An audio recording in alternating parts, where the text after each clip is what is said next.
Indray mava kosa eo amin'ny tontolon'ny fampianarana amin'ity indray mitoraka ity dia miova indray ny fiofanana omen'ny KS ho antsika ka ny momba ny transit sy ny douane no atrehana ary any Tomasina no anatanterana izay fiofanana izay. Mitondra fanazavana misy kokoa mahakasika izay indrindra ny tompona andraikitra ao amin'ny KS. Amin'ity indray mitoraka ity moa zany ny KS tsy apiditra asa-panjakana mihitsy, izany hoe tsy hanomana concours administratif izy satria mbola tsy misy zavatra vavaovoaka. Ny faradoboka ny NAM zany zao ny efa omaniny amin'izao fotoana izao. Fa misy kosa ny antsoina hoe KS formation professionnelle izay efa nomaninay zany izy io mikasika ny formation en transit et douane. Izy io moa zany dia formation tsy atao eto Antananarivo fa formation atao any Toamasina moa zany.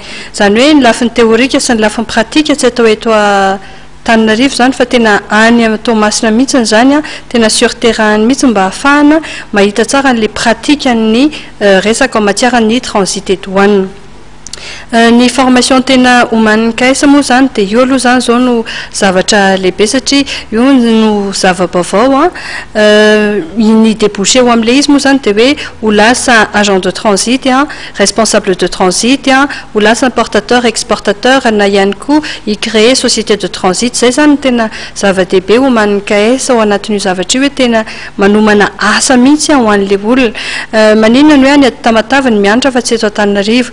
Tsy eto Antananarivo satria ny lafiny théorique fotsiny zany ny ianarany eto kanefa izay mihitsy namindranay azy hoe aleo tena any Tamatave mihitsy tena mba ahitan'ilay ankizy hoe ohatry ny ahoana mihitsy ny antsoina hoe procédure de dédouanement ohatry ny ahoana mihitsy ny circuit maro samihafa amin'ny lafin'ny import sy amin'ny lafin'ny export.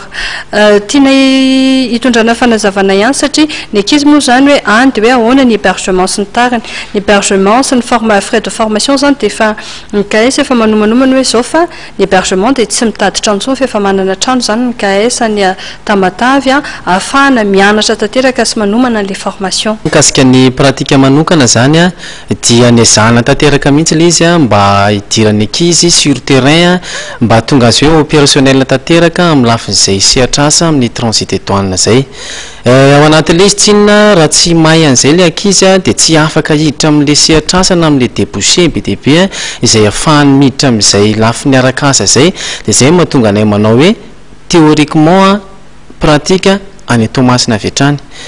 Tiako marina eto zany fa ny KS dia miloha VF 26 akazo tokana misy laharan-tariby ahafahantsika miantso avy hatrany KS dia ny 034 41 457 43 na ny 034 46 872 31.